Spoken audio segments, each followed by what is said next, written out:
And here we are. It's the rad stuff. We're back. We are back. We took a little hiatus, but we're back.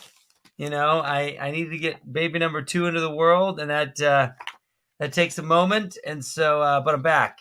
Couldn't miss out hanging out with John. Oh, John, though, speaking of something rad, though, this just showed up, and I had to show this. This is T-Bird and Throttle versus 8-Man. I don't know if anybody likes Josh Howard. Love Josh Howard. So dope.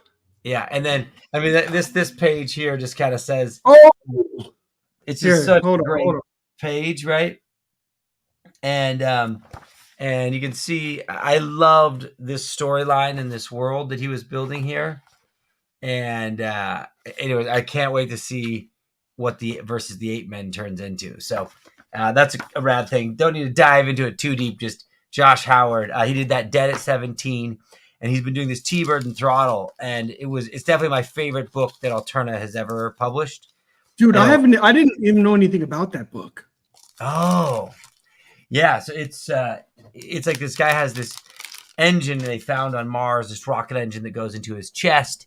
And he's kind of this failed superhero, and there's this corruption in his seat going on behind the scenes. It just ended up being such a spectacular series. Anyway, there's Eric. There's the guapo. There's the man. There is El Guapo in the house. Yeah, so I loved it. And anyways, and I've always been a big fan of Josh Howard. I know I'm opening the mail. See, I just came back from it. Okay. To get prepped for this, you know. And that is the fun part about ordering comics in the mail. Though getting them in your shop is fun too, is you get stuff. I wish I hadn't just opened this up, because look what I just got in the mail not too long ago. Oh, dang. You opened it up. Look at your boy. Look at your boy. Dang. Kill Journal. Let's go. Let's I know go. that dossier in the house, baby. Man, I haven't read all of it yet, but the artwork is astounding. This cover with the kind of the gloss, and you did me right with the silver pin, the silver Sharpie that you guys signed in. You did me right with that. No, I was bummed about that. I went to this event over Revenge of Comics and Pinball, and anyways, another rad thing that showed up. Eric Canetti for all of his fans. Ooh, let's see. Arc Athena here. I absolutely love what Eric does, and his color is just great. And the series has been quite a roller coaster. I look forward to see where it goes. So two rad things. But yeah, I'm glad you got that. You got the foil edition of the Kill Journal. I liked doing that. You know, making there it is. Yeah, look at this gorgeous. Artwork, sequential art. Storytelling, man. And look at this cover, peeps. Look at this. Look at that. You get it. Look at that. That's so dope. That's so dope. I know. I just really love a wrap cover. You know, nothing wrong with a split cover like this, but a wrap cover just it just takes things to new heights. You feel like you've gotten another special piece of art. You've gotten something different.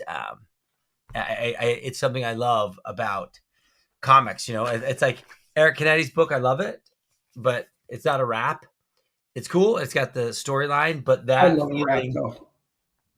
feeling when you flip it to the other side and you're like, oh, let's go. Yeah. It says something. Here's another book that I got in the mail. Was Cobalt.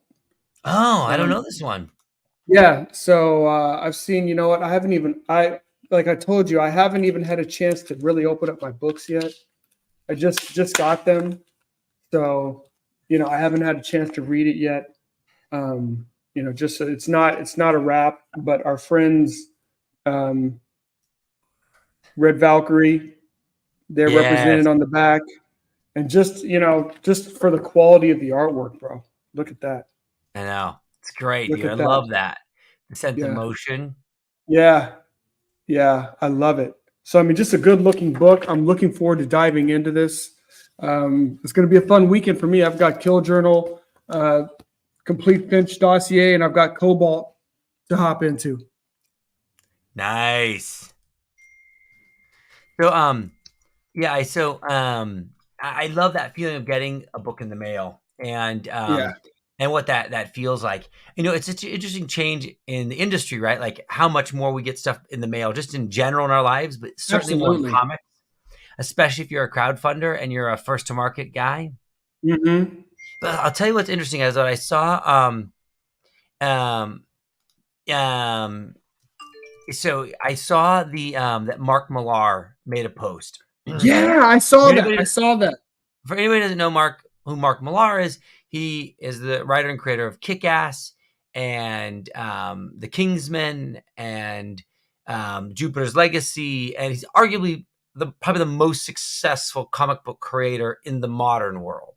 I think without a doubt, especially because he has this unbelievable overall deal with Netflix. So all of his comics become movies and TV shows. Yeah, it's like Nemesis is a TV show. Wanted was a movie. I mean, the list just goes on and on. I don't think anybody else has that deal. Say like DC or Marvel, like a major studio. I mean, probably the closest person, but Robert Kirkman, but he just doesn't have. He doesn't have the kind of overarching deal that Millar has. Well, Kirkman has an amazing deal, but Kirkman is The Walking Dead, really. He doesn't have, like Millar is one man who owns 10 properties that are hits, right? Yeah. Whereas Kirkman owns The Walking Dead, which is a hit, and then a bunch of other stuff. Yeah. He's got Invincible. He's got Invincible on, is that on Netflix now as animated? Yeah. I mean, you're right. He does not have the body of work. But here's the Kirkman is amazing. I put them in the same camp, right? They're in the same camp with Mark probably being the king, right? The king of that camp. Absolutely. And so what's going on is he said, "Hey, listen, Marvel, here's how we can fix the industry." Because essentially there's been this big falling out of retailers. They're going out of business at a pretty alarming rate, and they seem to be only going that way faster. And I think there's economic strains and inflation and other things that people are stressed about as well too. But the industry just keeps taking hits. It doesn't have any wins. American comics. When I say that, I don't mean comic books because manga keeps winning, but American comics keep taking hits. Yeah. And his statement to Marvel and DC was, "Hey, listen, what you should do is you should do a full 50-50 revenue share with your creators after you hit 50,000 copies." Now, the current split deal is you get a 2% royalty after your comic has sold 50,000 issues, right? Mm-hmm. But to give you some perspective, more than 70% of Marvel comic books don't crack 50,000 issues, right? That's right. So his statement was like, give everybody more money. Because Mark Millar was talking about the times when he was saying, I remember the days when I was, making 1,000 a page and artists were making 1,200 a page. And it's like, and so there was this time when, and there was a time when that was probably a real thing. Those were real numbers. I don't think Millar is lying. He was also at the top of the game when he was writing for Marvel, right? Civil War is his, which is the number one selling Marvel title since I guess Jim Lee and Claremont did X-Men #1, right? So, and I think and obviously his idea is great. Yes. What's hard is people who work in the comic book industry can't hardly pay their rent, William Sharpie, who's one of the greats, was like, I've just been drawing in my kitchen for 30 years. Yeah. Yeah. Until Kickstarter came along and I got a book, and then now my wife and I have a little house. And that's right. Like, he was in a kitchen apartment for 30 years. So there is that reality. Now, however, not all industries have the same wealth in them, right? So you can want a certain amount of pay, but not all industries can substantiate it, right? Exactly. I think a good example of that, like a little bit of history. So when I was working at Motown, at Motown Animation, this is back in the mid 90s. when we published books, because you have to understand all these companies, you had the mothership, Motown, just like, DC and Marvel have their motherships. So this was like on the tail end of the image explosion of comics. So Motown, they had their image publishing deal, and they started publishing books. And at this time, their books were moving anywhere from, I'd say, 15 to 30,000 units, not dollars, units. Okay. And at that time, that didn't even put you in the top 150 books, if you're moving 30,000 units. Yeah, you weren't even really playing the game. I don't know if books even move that much today. And then from an economic standpoint, Motown was like, we aren't in it for this. Here's to give you an example. The best-selling book 3 months ago was Teenage Mutant Ninja Turtles with 100,000. Okay. Right? And Spider-Man came under it at like 97,000. And like one of the two of the most significant hits in a while are Frank Miller's and Kubert's Master Race, The Dark Knight 3, which that issue 1 sold 500,000. Mm-hmm. The only thing though that is, the only thing that there's been like the bright spot since it is Keanu Reeves' Berserker sold 615,000 copies of issue 1. Yeah. So which is in 25 years, it holds the record in 25 years. Yeah. So, and I think, there's a huge content problem in comics right now. I think that Eric is talking about, and I think you're right, Eric. There is a content problem. The hard thing is to say, the solve is to just make really good comics. It's like, that's a solve for movies. That's a solve for music. That's a solve for anything, automobiles, just make better ones and people will be buying them. And so, yes, they could be better. Yes, there could be better, but I don't think that has to do with the quality of the comics. Now, I think that Mark Miller is trying to kind of allude to is that there has become some social issues tied into it, culture war things that don't help it.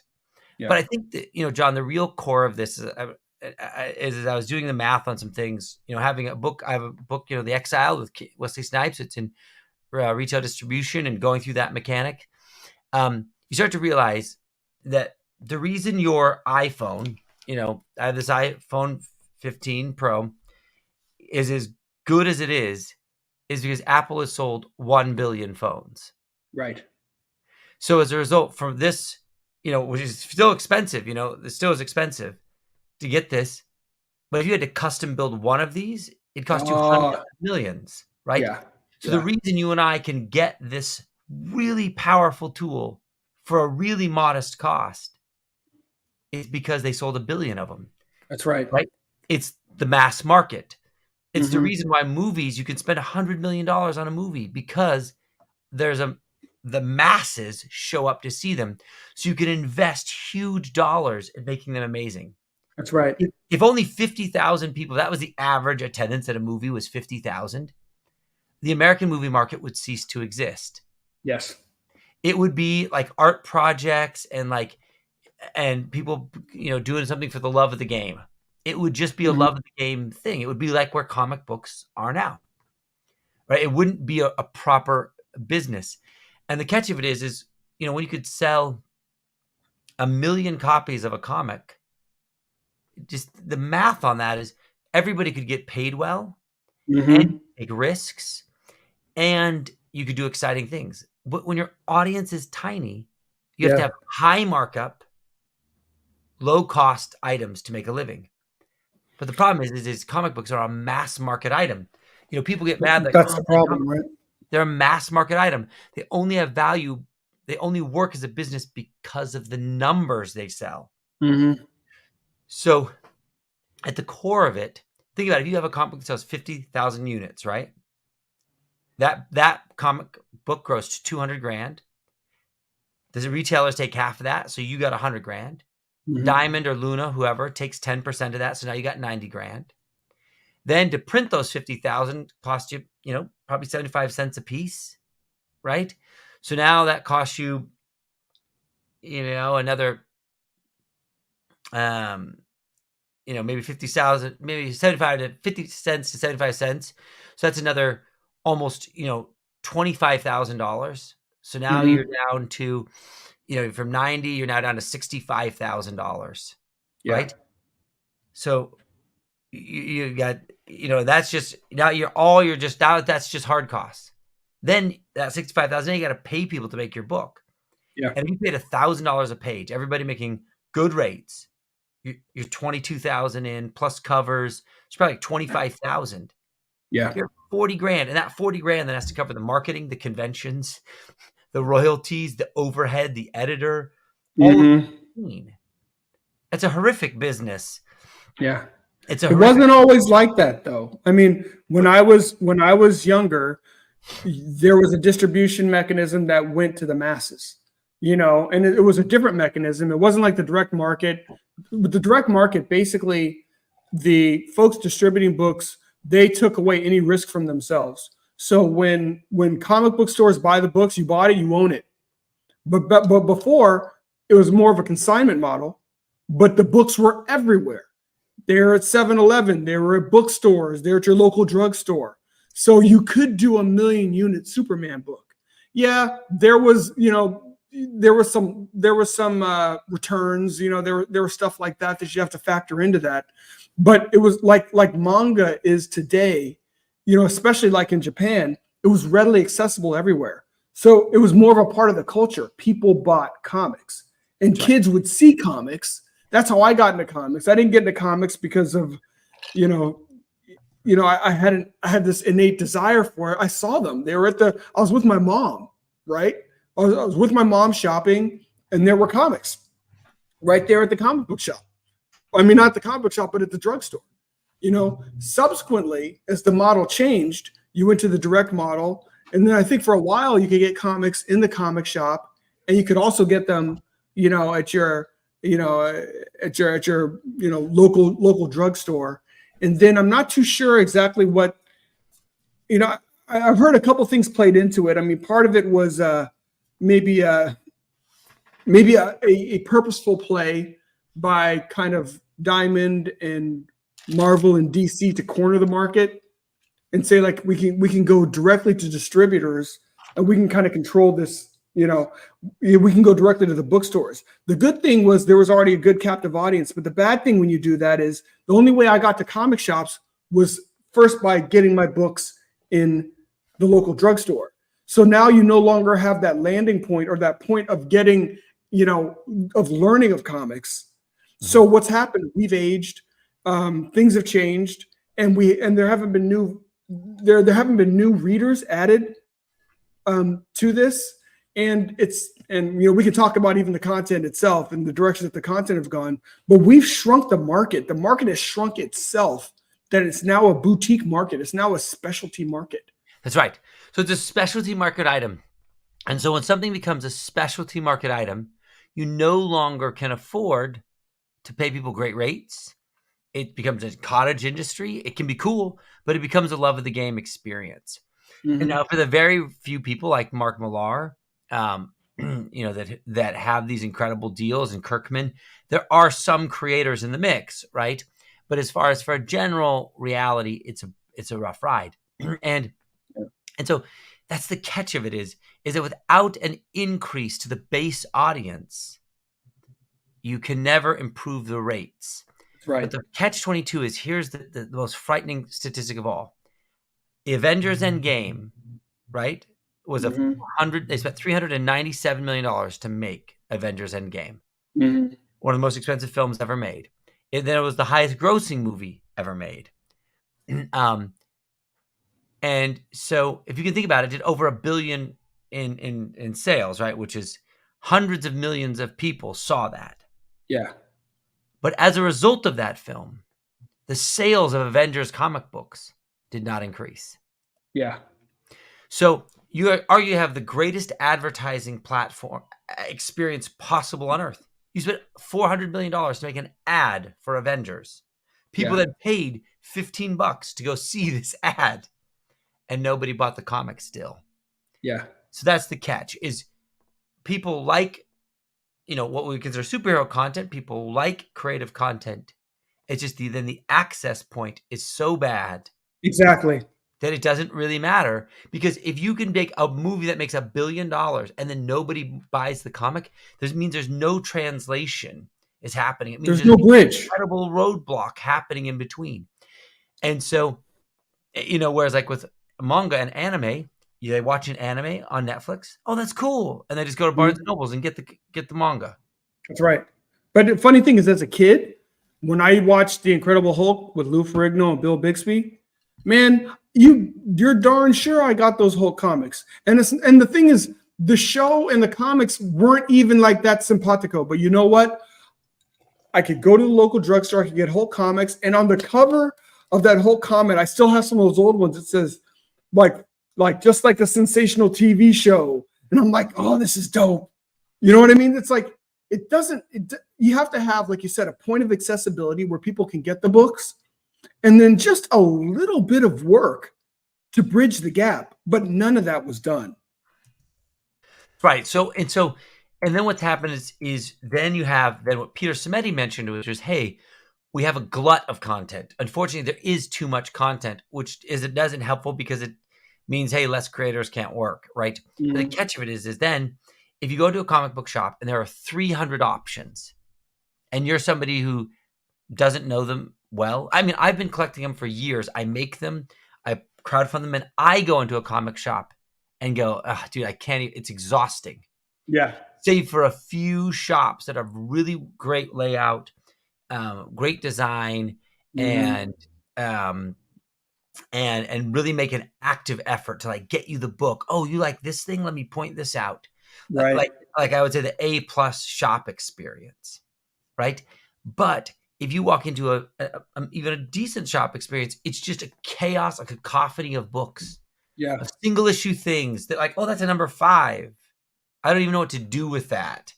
And there's such a mess. Instead of walking into a retailer, first of all, I personally, I think that retailers should abandon Marvel and DC altogether. They should just be moved out. People want them, they could order them from the shop, right? Get all that clutter out. That they are not going to ever grow. They have no growth potential. $1 billion movie came out and no one bought more comics. They're never going to sell anymore. That's you're wasting your time. Like you're just like sitting on a sinking ship. Yep. So get those out, and then build your shop around Mad Cave, Vault, Image. Highlight your trades, and see, shop owners like to buy trades because they're a higher price point for them because they're a $15 or $20 item, and to build out something that is accessible.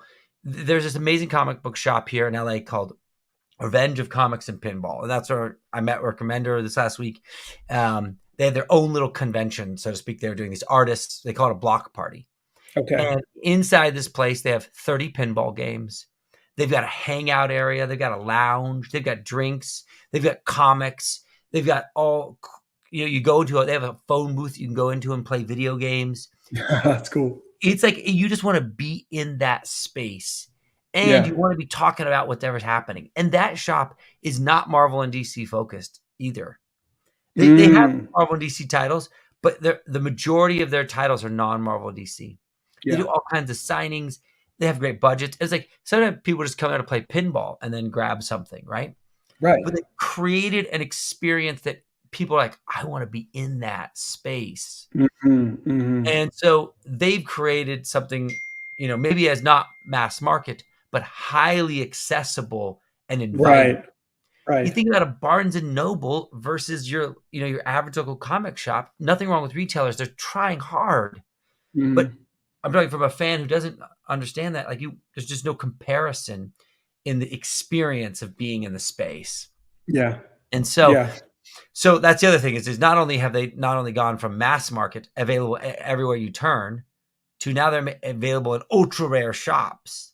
With, in a space that's not always that inviting, and there's such a backlog and glut of books. It's like, wow. And so, unfortunately, I think the solve is if you want to make it a mass market item, really the largest portion of the struggle of it is actually reconfiguring how it's distributed and how people experience the retail. I don't know any other way, John. Agreed. Because the problem is there's not enough buyers. There are not enough access points for buyers. Yeah, there's not enough buyers. Just flat out, there's not enough buyers. Yeah. And no, not enough buyers, not enough access points for them. And there's right now there is no pathway to bringing on newer, younger readers.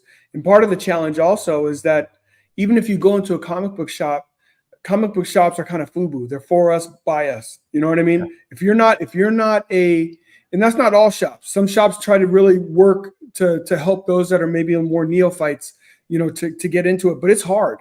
I remember taking my wife, she was my girlfriend at the time, to the shop for the first time. And it was a totally turn off for her because she felt like, listen, you guys have your own language. You guys already have this whole thing going on here. She's like, where's my access point to this? Forget it, you know? And that's a challenge. Yeah, I agree. So, and unfortunately, it's like, I don't know how to solve that reality because that solve requires billionaire movement. Yes. That's a complete reconfiguration of the market. I mean, that is completely different distribution than what we have going on now. Yeah. Eric, I think that did have an impact on the sort of the casual readership element of them. I think they had meaning because the arcs tend to have a lot of long-term value, right? The trade, sell and sell. Rick Remender's talked about that, how he's really owed all his livelihood, the fact that he can do comics for a living because his trades sell really well, because he has complex, deep arcs that hold people in for a long time and have a long shelf life. So it's a bit of a catch-22. I don't know if there's a right answer for that one thing, but maybe a mix of the two is probably the better call. Hey, Rod, what's up, buddy? But to get to what Brad, I know, because we're running out of time, John. I went to this event, Block Party, Revenge of Comics and Pinball. I got to meet Rick Remender, and Rick Remender has been somebody I've been reading since Fear Agent first came out, and this was 20 years ago. And I have loved his book. So this is Fear Agent. This is the first trade. Dark Horse is now carrying it, and this is Rick Remender's signature right here, as you can see it. So I came up to Rick and I said, "Hey, Rick, I've been reading your books since here, and I have this stack with me." And I said, "Hey, would you sign them?" And he was, what a class act, dude. Funny, interesting. Gabby really thanked me, made an active effort, and then he did sketches in them. That's so dope, right? Because Rick Remender started as an animator and then moved into writing comics, and he doesn't do his own art, but he is an artist and has art skills. And so I got this whole stack. And so if you haven't read Fear Agent is arguably my favorite work of science fiction in comics for me. Oh, wow. Personally. Not everybody's, but what you have is sort of this failed hero, which is this Fear Agent who goes from planet to planet, like hunting down vermin or, kind of jobbing around the galaxy. Yeah. Picking out alien species or cleaning up unwanted things. And he is an unwanted person. And he is this brilliant, unbelievable soldier who is his own worst enemy that perpetuates his own problems. And the art, Tony Moore's art, is just spectacular in this. I absolutely love what Tony Moore does. That's gorgeous. And there it is. And so you can just see how rad all of Tony Moore's work is. That's dope. Right? And in fact, in that Charlie Snogan book, Fatal, had even some similar designs to this guy's suit. Mm-hmm. Unfortunately, Charlie and Fortune those guys was not quite Fear Agent. Fatal was pretty interesting, but it wasn't this. It's just this tremendous depth, tremendous complexity in this guy's personal struggle. And it's Rick Remender kind of at his finest in regards to, I shouldn't say his finest. it is, but it is his signature skill set, which is to create some characters that defeat themselves, which is so much life. So Fear Agent, this is rad. These are the. Let me get this solved here with my freaking. That is rad. It's just such a cool setup here. Let's go to auto real quick. So you can see I got the 4 cover. These are the 4 new trades. Boom. There it is. A little spot UV in them. Nice Love the cover. Tony Moore, just a legend, dude. This artist. These are all Tony Moore covers. Those are gorgeous, man. Yeah, but they're really unforgettable. For me, I know Remender went on to do Black Science, which is kind of his new science fiction tale, and I loved it, but just nothing's quite been this. So this is rad, and so that is absolutely rad. I know we're going to get some more Rick Remender in a quick minute. I'm going to hop to something that's a little older school, but it is equally rad. And this is the Falcon. I just took myself to the wrong button. This is the Falcon. It's first there were a collection of mini-series, limited series that Marvel did back in the early 80s. They did a Wolverine one. They did one for the Falcon. And the great thing about these stories is it was kind of at a time point where they were really helping to define these characters. So at this time in the comics, Falcon had been a part of the Avengers, but he kind of had a chip on his shoulder. He didn't want to just be like a token character, in the Avengers. So this story arc, it's a 4-issue story arc. The Shooter, right? What's that? Shooter.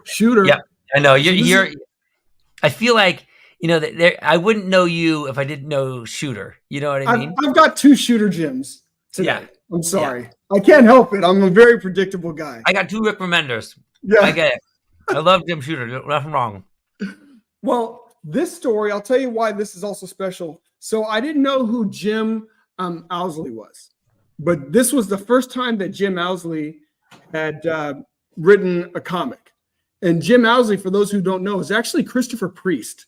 That's Christopher Priest's writing alias. So this is the first series that Christopher Priest wrote, and it was a great series. The art was by a guy named Mark Bright, and he does just it's kind of harder to see here, but look at that awesome ad.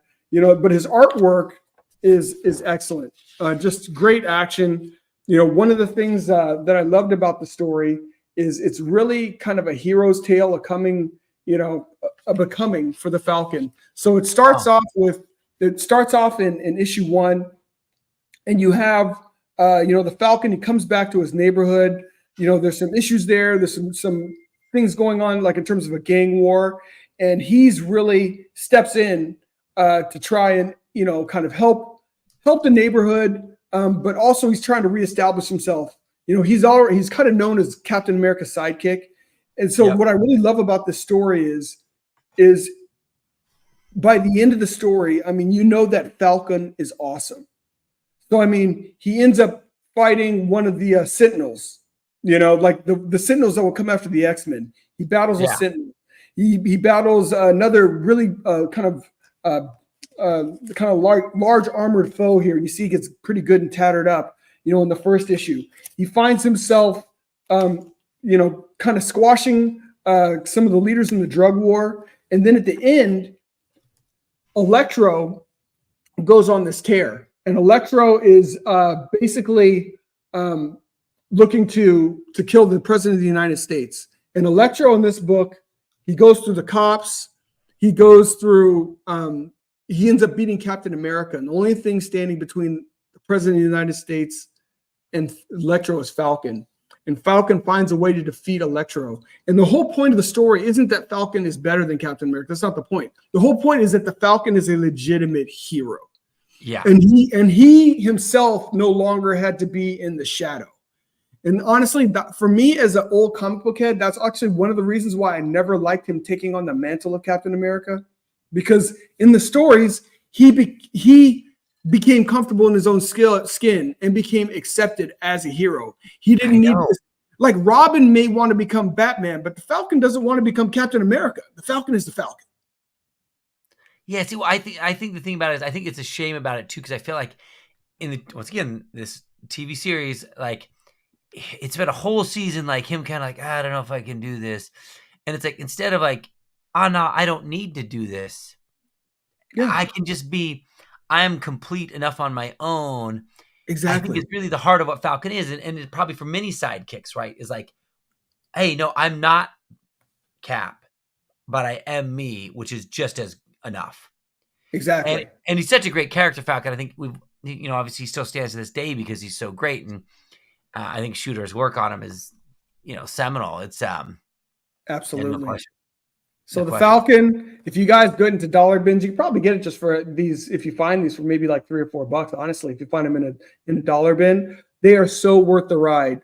Dude, I love that Electro cover. It's so great. It's so dope. It's so dope. So if you get your hands on these, you'll enjoy it. 4-issue story arc, really fun stuff.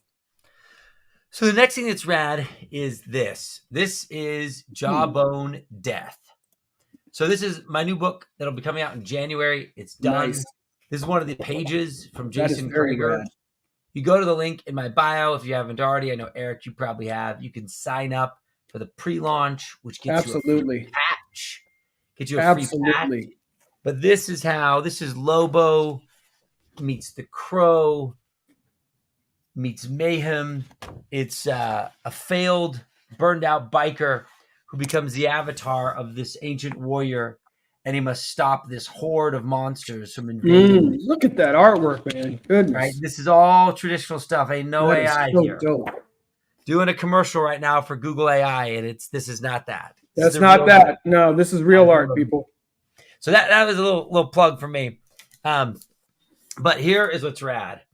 This is Deadly Class right here. These are the oversized editions, right? Because here's a standard comic, right? Here's these bad boys, right? So they're huge, and there's 4 trades that complete the total set. Boom, boom, and when you're holding all these, it's like 30 pounds of comic. Wow, seriously, right? Man, it's serious. They're hardcover, beautiful Wes Craig art, who I just absolutely love. All signed by Rick here. This was part of I said, you know what?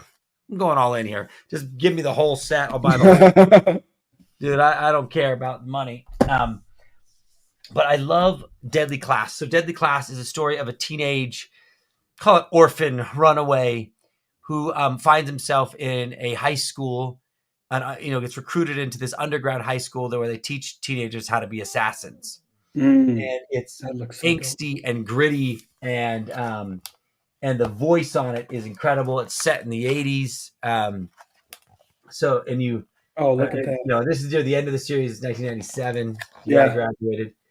But you can see, I love this art style. It's a different style than maybe like as the classic, but it's just absolutely incredible. And the storytelling is, just Rick doing what he does best. And I feel like Wes Craig, who did the artwork on it, is such a tremendous artist. I love this kind of style of color sometimes where it's just in the flats. And it's a little bit more impressionistic and isn't so photoreal. It lets it be art, right? And you can see all these facial expressions and the feel of it. This is an incredible series that deals with the romance, the struggles, and the secret society nature of this high school. And it became a TV series for Sci-Fi Channel. It only aired 1 season, and then they canceled it. I think they were hoping, I don't know what they were hoping for, which is a shame because Rick was show running it, and he had, and I wished it would have been more. But that being said, you don't need the show. The book is better. That's amazing. That looks gorgeous. Yeah, they're incredible. Let me go here. No, that's gorgeous, man. That's absolutely gorgeous. Yeah, I mean, I'm somebody who likes that collector's edition experience. And I have several of the basic trades, but I'm gonna now go through the whole thing again, and I want to do it in that oversized edition, and I like that. Some people don't like to read, with a big hardcover book like that. It's a little obviously harder to take around, but I'm because I read at my desk all the time, so it's no problem. And I can't wait to go back through and experience Deadly Class again. And I didn't get the last trade yet, and so I'll be finishing it up in these editions. But like Eric said, I'm going to be checking that out too, man. That looks amazing. Yeah, it's so good. It's just incredible. Well, for my second and last, I guess my last entry for today into what is rad. I'm a Jim Shooter guy, and after Marvel, he had an imprint called Broadway Comics, and he had a story. It was a 6-issue miniseries called FATALE, and FATALE was just a fun, sexy story of, you have a character who, and she's much more of like almost like a socialite, but it just jumps into the action. She's like shopping somewhere, like on Rodeo Drive, and she gets attacked by these special operatives, and then you see why. As she touches people, she kind of has that rogue type power, that ability to take someone's power. But she's also, she takes, of course, their memories, their skills, and it becomes this whole series, all 6 issues, is just a tour de force of, these governmental, more quasi-governmental agents that are coming after her, and she's on the run. I have read the series; it's amazing. It's fun. It's fun, yeah. I think Broadway Comics also do Cyber Frog too, right? They actually did. Yeah, that's right. And remember, if you read the complete Cyber Frog, back to our business comment, they said, we can't keep going on selling this book. It's only moving 90,000 issues, 90,000 copies. Anyways, you got there. So, right. We're getting back to the whole thing about the model, and just, being able to see, like, just great, fun artwork.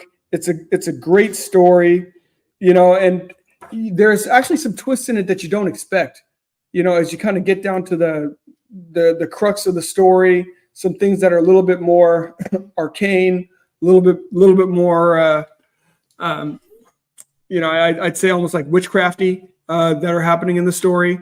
I don't want to give that away, but if you're able to go into like a dollar bin, find yourself these 6 issues of Fatale, you will have a fun ride. And it's what comics are supposed to be. They're entertaining, they're fun, it's a good story, keeps you on your toes enough, but also gives you a lot of what you want in the book. Yeah, I'm all about that. And because I think at the core of this, what makes this good is, I make TV commercials for a living. I've made a lot of them. And I am around cameras all the time. And what's super nice about comic books is you're not around a camera. You're not around a phone. You're not on a computer. It's just you and these pages and the heart and art of these underpaid people throwing it all out. Comics are rad. There's nothing like them. To be honest, I feel like comics, and when I say comics, I mean manga too. Yeah. I feel like that is the frontier of the best storytelling going on right now in the country, because it's definitely not in TV and film right now. I don't think that they're making the greatest movies and TV shows of all time right now, but I agree. They're making some of the greatest comics of all time right now. Absolutely. I mean, comics, that was my first love by all stretch of the imagination. And I feel like I've come full circle. We've seen a lot of the heroes that we like brought to life. But you realize the power of the medium of comics. You realize the ability to be able to tell a story no matter where the story is. It's, what are your constraints, your page rate and your imagination. So whether you're in space, you're underground, wherever you're at, you can tell that story without constraint. It's not a matter of, hey, Adam, what you wrote there is great, but that's just too high budget. I need you to bring the budget down. Corey. You know, you can go big. You can go as big as you want to go. I know you can deliver pages this rad. Just absolutely rad. That's just a gorgeous looking book. And that's the fun of comics, right? Look at that. Yeah. Oh, that's nuts. So good, these pages. So good. Oh, my goodness. Corey Barton, also a man. Amazing colorist, by the way, for anybody. And his mechs that you've been doing. And this sexy sci-fi thing you're doing there, Corey. I mean, when does that campaign happen? Come on, man. You've been teasing us with that for a while. We need to. Yeah, I mean, we need it. We got to have it, man. Day one. So get that out. We've got to have it. Oh, my goodness. Well, thanks everyone for joining and hanging out. And John, it's always good to talk about what is rad, because that's why we're here. That's what we do. We like what's rad. We like what's exactly. Rad. Hey, I'm going to close you guys out with my video from my Black Tiger campaign. It closes in 3 days. The campaign ends in 3 days. So if you haven't backed Black Tiger Hidden Dragon Volume 2, go get yours. Go get yours. Any last words, Adam? Read more comics. That's a great thing to end on. You heard the man. Read more comics. Go. Probably need sound. Oh, that wasn't it. Let me try that one more again.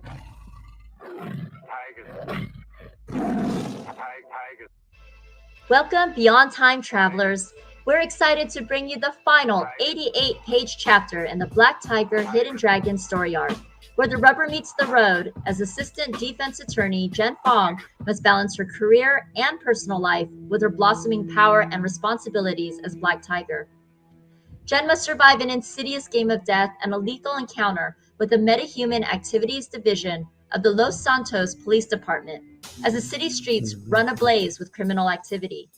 Along with pulse-pounding action, this graphic novel reveals inconceivable truths about the Black Tiger power, ranging from ancient Mayan civilization to feudal Japan. Picking up where Volume 1 left off, Jen must go farther, dig deeper, and bring it with more bone-crushing kung fu than ever before in order to save the city of Los Santos and restore the disgraced names of both the Fong family and the Black Tiger. For those of you who are new to Black Tiger, this campaign is a great jumping-on point, as it contains nearly 350 pages of comic book awesomeness with 2 complete 6-issue Black Tiger story arcs, Legacy of Fury and Hidden Dragon. Start at the beginning with the 172-page epic Black Tiger Legacy of Fury, in which Pak Fong, the prior Black Tiger, has a strained relationship with his children.